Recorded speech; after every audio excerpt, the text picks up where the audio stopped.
wasiirka wasaaradda gaashaandhigga ee xukuumadda Soomaaliya Abukaati Xasan Xuseen Xaaji ayaa waxa uu sheegay in la soo gabagabeeyay qorshe ay wasaaraddiisa ku hirgelinayso ciidamo booliis ah ee qaab militari u tababaran si ay ugu howlgalaan xarumaha ciidamada xoogga. Kaliya hawshan waxa uu sheegay in laga hirgeliyay madaxtooyada Soomaaliya waliba xarunta wasaaradda gaashaandhigga, balse qorshaha cusub ayaa dhigaya in la kordhiyo ciidankaas oo diyaarintoodu gacan uga helayaan beesha caalamka. wasiirka wasaaradda gaashaandhigga Abukaati Xasan Xuseen Xaaji ayaa waxa uu tilmaamay in la diyaariyay shuruucda loo marayo diyaarinta ciidankaasi, sharcigana lagu hagayo iyo waliba anshaxa ciidanka si hawshaas ay u fududaato. wasaaradda wax weyn ka hirgalay ay ugu muhiimsan tahay dib u habeyntii ciidamada xoogga dalka iyo in la wanaajiyo hogaamadooda, howlgaladooda, qalabeyntooda si ula dagaalamaan cadowga ummadda Soomaaliyeed dalkana ay u ilaaliyaan. horumar ballaaran bay gaartay wasaaradda, waxaana loo baahan yahay horumarkaas in la dardargeliyo. waxaad la socotaan madaxweynaha jamhuuriyadda inuu ugu sarreeyo wasaaradda oo taliyihii guud uu yahay. waxaa ka hooseeyo wasiirka gaashaandhigga oo u mathalayo madaxweynaha iyo ra'iisul wasaaraha. waxaa ka hooseeyo oo qiib u baxayo wasaaraddii gaashaandhigga qiibaheeda, agaasimaheeda iyo waaxaheeda.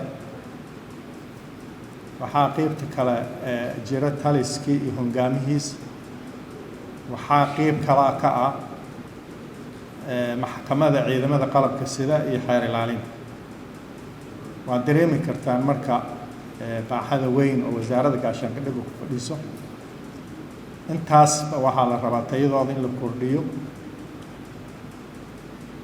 qalabkii oo ay ku howlgalayeen loo helo, wada shaqayntooda dhaxdooda la hagaajiyo. maxkamadda ciidamada qalabka sida iyo xeer ilaalinta waxay muhiim u yihiin, waxay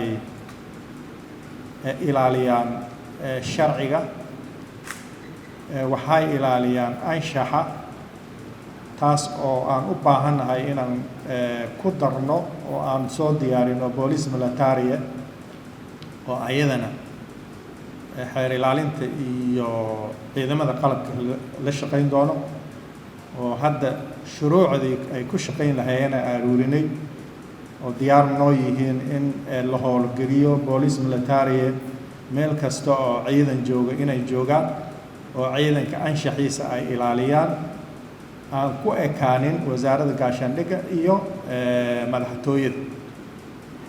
aad baan uga shaqaynay, guddi aan u xil saaray oo ay soo gabagabeeyeen. insha allah waan la hirgelin doonaa.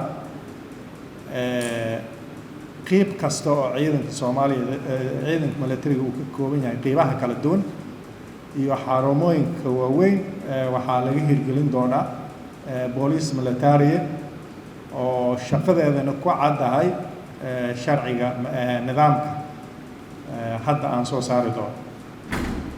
dhinacaas waxaa noo hirgeli doona marka anshaxa ciidanka in la helo habraaci anshaxaas lagu fulin lahaa in la helo.